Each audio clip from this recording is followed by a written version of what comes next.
Thank you, Angelo, for the kind introduction. And I'm sharing now my screen, so I hope you can see it. Okay, perfect. So, as Angelo introduced, I'm Fernando Liesa. I'm the Secretary General of ALICE, the Alliance for Logistics Innovation through Collaboration in Europe. And I'm honored to welcome you all here, speakers, also participants to this webinar. I'll only give 3 4 minutes to my presentation, so then you get an outlook of the main initiatives and projects accelerating road freight electrification.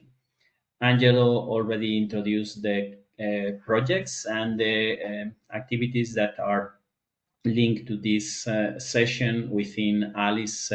That in this slide you see all the portfolio of the main themes that we are addressing in Alice today. We are focused on road transport electrification, but we are looking into other fields of innovation in logistics, like increasing the use of intermodal rail and inland waterways transport, also the impact of new technologies and coordination and collaboration, and also addressing different type of fields, including urban logistics.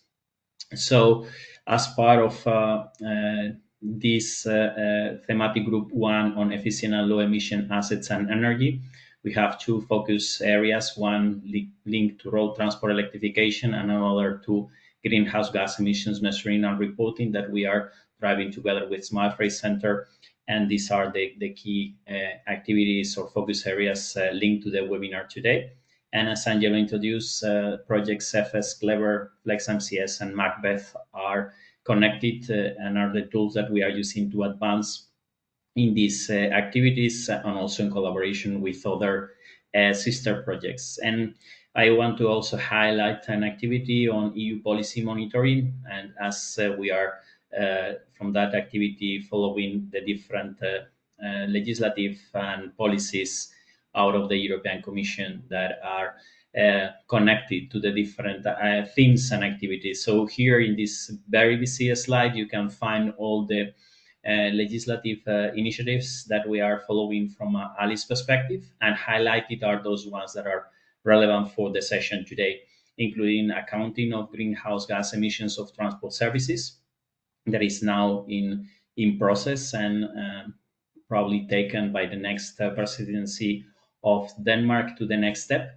Then some of them that are already in place, like the alternative fuel infrastructure regulation, the corporate sustainable reporting directive, also the CO2 performance standards for cars and vans, and also for heavy duty vehicles, the emission trading system that is impacting road transportation and will have a start impact soon.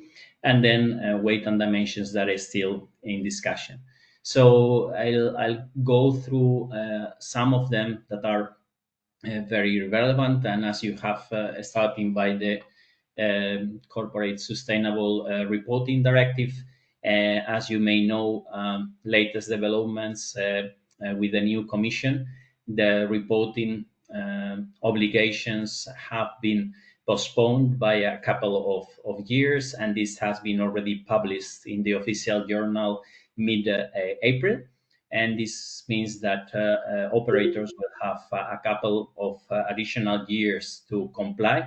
It's also that it reduces the scope, so less companies will be bounded to this new reporting directive. And actually, all member states are obliged or they need to transpose these changes, this amendment by the end of this year. So this means that some of you were already making an effort to comply. You will have more time, and that's very relevant for emissions measuring, but also reduction. Although corporate sustainable reporting goes far beyond transportation, it still has an impact. What is still in process, and it's a new initiative, it's on green corporate fleets. And this normally should be a proposal by the European Commission during this year. And it's really looking into the shift of corporate fleets to zero emission vehicles. And corporate fleets are for cars that are in the corporates, but are of course including fleets use for freight transport. So then the key actions, some of the key actions proposed were mandatory zero emission vehicles targets for fleets, and then also some changes in the tax and expanding or supporting the expansion of electric vehicles charging infrastructure, and in particular supporting corridors, road transport corridors electrification. So very recently, also it's the Automotive Action Plan, a strategic dialogue that has created a new push for supporting the automotive sector. And within this initiative, it's discussed a new partnership with 1 billion euro budget in order to both support electrification, but also automation and Alice together with our automotive partners. We are working already on that under, of course, leadership of automotive industry, but with our support. And here you see in this slide, you see the projects that were mentioned in perspective. The projects Nextract, Cephas, Empower, and Escalate are looking into the increase of performance and capabilities of electric and hydrogen trucks for long distance heavy duty vehicle operations. Then there are these two new projects starting in January and February called Flex MCS and Macbeth that are focused on multi-point megawatt charging infrastructure. And by the way, on the 30th of May, we will run a new webinar to introduce this project. So I hope my colleagues could share the link of this new session if you are interested in these two projects.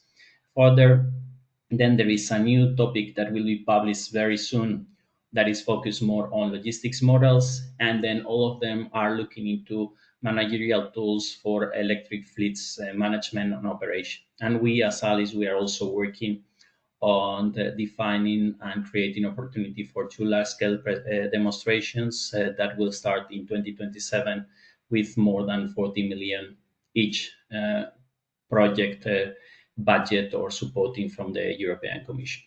So that's all on my side in the introduction, and now I would like to go back to Tharsis that will present the next step on more focus on carbon measurement and reporting and the Clever project.